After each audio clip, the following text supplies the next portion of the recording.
An investigation into two of the most prolific taggers in Portland led police to what they're calling a gun manufacturing workshop. As Mike Benner reports, officers discovered a multitude of weapons in the home of one of the alleged taggers. Along this graffiti-filled fence bordering I-84, you'll find the names Thuja and Beer. According to Portland police, some of the most prolific taggers in all of the Rose City. These two taggers, tagging as Beer and tagging as Thuja, were out there in almost a declared war on murals. Officer Nathan Kirby-Glatkowski started investigating the two last summer. He eventually identified Thuja as 26-year-old Shalale Rostami of Beaverton and Beer as Jacob Ramos of Portland. I almost anticipated that this would be more of a younger crime in the hands of a teenager or something like that, but Ramos is 43. And living in this home near Southeast 97th and Duke, police raided the house earlier this month.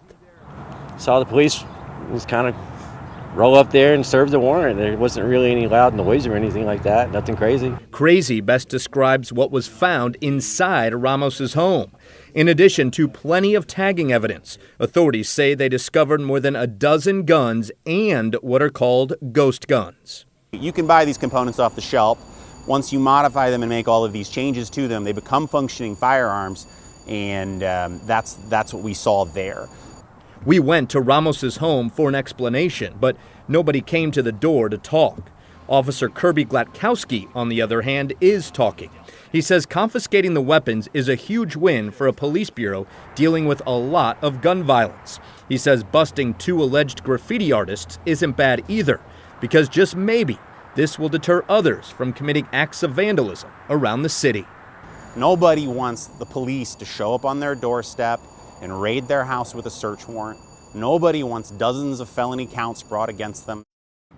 And speaking of that, Jacob Ramos is facing more than 100 charges in the wake of this investigation, and about half of those are felonies. As for Shalale Rostami, she is facing about 30 misdemeanor charges after police raided her Beaverton home and collected more than 1,000 pieces of evidence. Reporting in Portland, I'm Mike Benner for KGW News.